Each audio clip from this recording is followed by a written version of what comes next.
So let's start off with the hug it, chug it, football. Ba-bow. As much as I don't want to talk about it, we're going to have to talk about the one thing. But over the last week, running through some scores, Ravens beat the Bengals 35-34. Panthers beat the Giants 20-17. That was over in Germany. We've got some other stuff to go along with that. Patriots beat the Bears 19-3. 49ers beat the Buccaneers 23-20. Buccaneers just can't beat a good team. Chiefs beat the Broncos 16-14. Bills beat the Colts 30-20. Steelers beat the Commanders 28-27. Vikings beat the Jaguars 12-7. Saints beat the Falcons 20-17. They fire their coach. First time the coaches, they wins. Your manager won. Yeah, he did. That happens a lot with the interim coaches. Chargers beat the Titans 27-17. Cardinals beat the Jets 31-6. That's a dumpster fire, but it's the Jets. Of course, it's a dumpster fire. I think the dumpster fire is like don't associate West with the Jets. And then the Eagles beat the Cowboys 34-6. We're going to have a lot more to go on along with this. Anyway, Lions beat the Texans 26-23. And then the Dolphins, hey, they got healthy and they beat the Rams 23-15. Mm-hmm.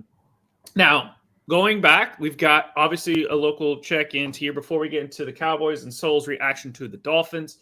We got to check in with our local correspondent of the Baltimore Ravens, Ronnie Raven, as he discusses and breaks down what happened between the Ravens and the Bengals.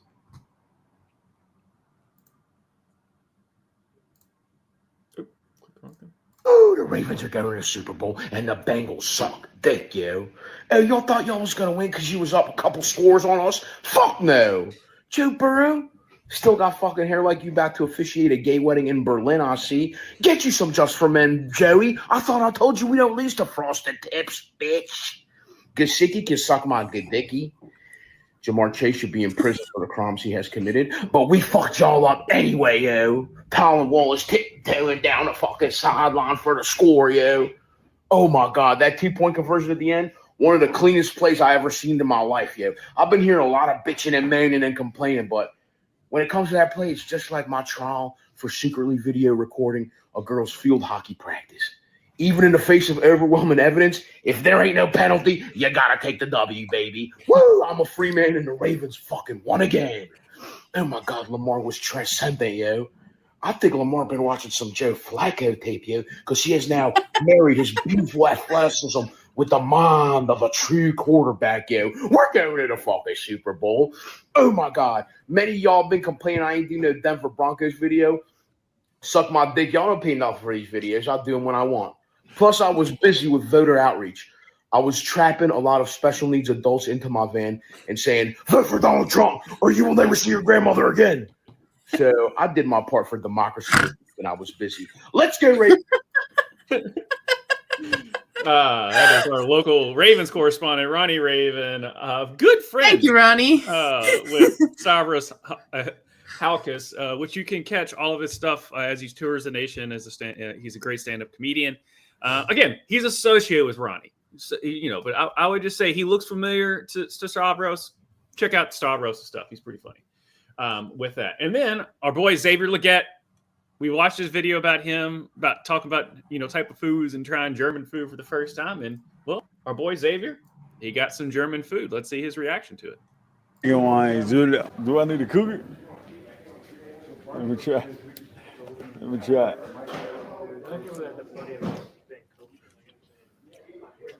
Okay. I like that one.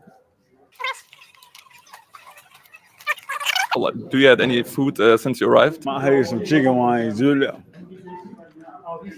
They had a little different taste to them, like y'all use a different twang of barbecue sauce.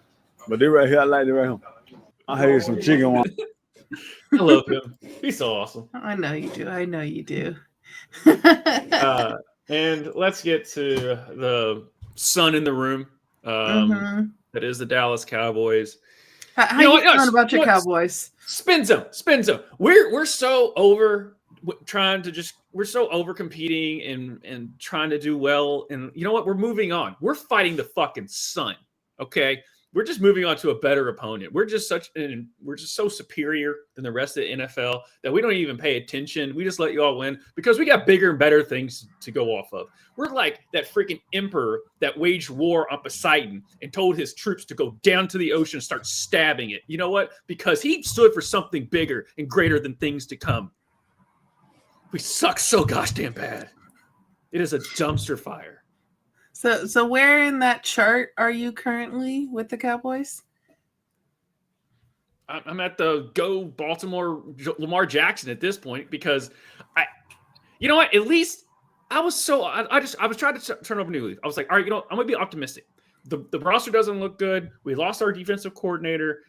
We're too top heavy. As soon as one of our guys go down, and we don't have a running game, so therefore become one dimensional. And Dak is good, but he's going to throw picks. He's going to press. You know what? Screw it.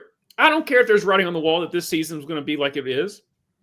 But I at least just was like, let's just be optimistic for once. Nope. Should have just stayed. My brain should have just told me instead of going with my heart, being like, you know what? No. Screw all that nonsense that looks exactly how it's playing out now, 10 weeks into the season. Maybe it's going to be better. And it hasn't been. It has just been. I want to go back to week 1 when we beat the shit out of the Browns, and just repeat that week 1 over and over again. And we're feeling real good week 1. We beat the Steelers at Pittsburgh, and they're on top of their division right now over Baltimore by a game. Now they're going to play each other this week, so we're really going to see how good the Steelers are. But here's the footage, because basically the reason we're saying that is because the way AT&T Stadium is they got a big old window, and it looks aesthetically awesome. Like it's really good. But the thing is, a certain time frame, the sun's going to shine right through there and get in people's eyes. And it got into CeeDee Lamb's eyes to where he didn't see the ball, which started this whole thing. So let's look at that footage of CeeDee Lamb getting blinded by the sun. Okay, that's not it. But here's that's from shout out to iCarly. That's the wrong button. What the heck, Soul? Anyway, here's the footage. There you go. That's actually kind of pretty cool silhouette there. Last play, and CeeDee never really reacted to the football, kind of in the area. You see the ball, it's going to be behind him, and it looks like he couldn't quite pick it up there. Yeah, he says it right there. What a great job there. And I mean, how are you supposed to be a successful football team when you're facing against 11 dudes in the sun, right? And the referees, because they hate you. I don't know. And we have just the video, not video, but a picture here. Art but Make It Sports, always doing a great job over there. Choosing the Sun by Edward Munch, 1911. That's pretty much what it looked like. Yeah, it's pretty spot on there. That's what CeeDee saw. He didn't see the ball. He saw the sun. Yeah, it's beautiful.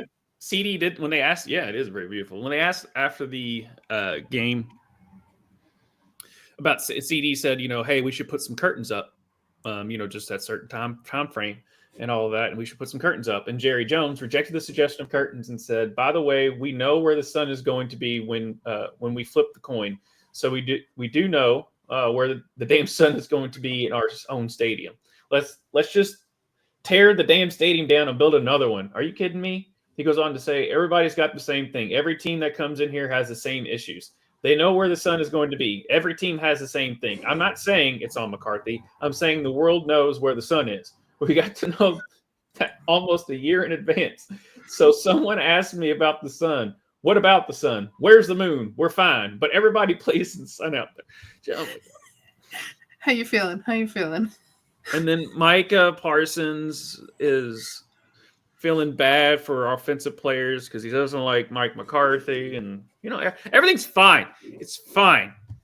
It's fine. My team won, though.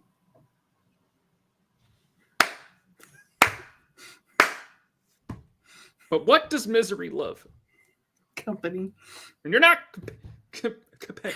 Nope. Hey! I've been your companion for several weeks. Okay, yeah. So it's good to be on the winning side. Are you proud of me? I watched this whole game. Yeah, I am. Shout out to Tushka and his Chiefs for winning again with a blocked field goal. We get it. The Chiefs are good. This is the best I've seen the Dolphins play this year. Our defense was actually like pretty good in this game, which is funny. I watched the beginning of your guys' thing and you're like, I don't know if the defense is doing good. The defense is bad. And I was like, they weren't in this game. And I'm proud of our boys. Like we got a win and it was a good game. We were ahead the whole time. So go Dolphins. Yeah, that defense, they got healthy. I mean, that's just pretty much it. But they were, I mean, it's that Matthew Stafford had hardly any time. So shout out to the defensive coordinator for running up a good scheme and doing just enough on offense. Because again, this is like the second game back for Joe. Yeah. So it's not like he's, but again, Tua, there was either he threw a pick or there was a fumble and the guy returning it, and Tua went to try and tackle instead of making a business decision. Went to try and tackle him, and then went head first to try and tackle him. I'm like, Tua, for the love of God, stop. No, yeah, in that moment, even like the announcer was just like, well, he stopped him.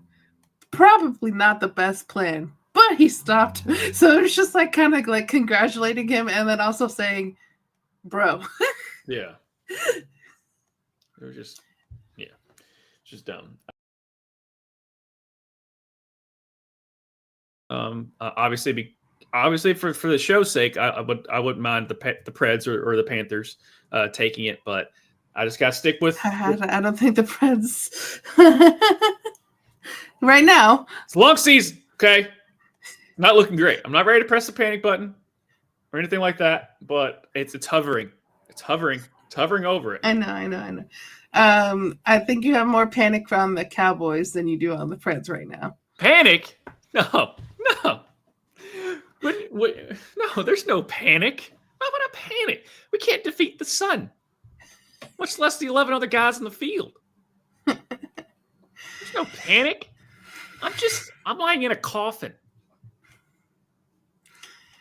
We will see Josh descend more and more into madness. I think each week we're just seeing a steady decline between the Reds and then the Cowboys and the Preds. I think Josh just loves pain. No, it's fine. Derrick Henry said we should have. Derrick Henry was like, yeah, Dallas never called me, but I really wanted to be a Cowboy. Like they were my favorite team growing up. Blah blah blah. And I was like, oh man, we can get Derrick Henry. And then find out he signed with Baltimore. I'm like, okay, I guess he goes Lamar. That's fine. And then he was like, yeah, they just never called me. And like Jerry's like, we're fine. I'm like, no, we're not, Jerry. And then we had the whole CeeDee Lamb debacle on the offseason. And then he finally signed right before it. And we should go watch our short. That's the only time I've ever been excited about the Dallas Cowboys all season. And then we start the game. And like I said, week 1 went well. And then we got destroyed by the Saints. And if you haven't noticed, you know how good the Saints are? They fired their coach already. That's how good the Saints are doing.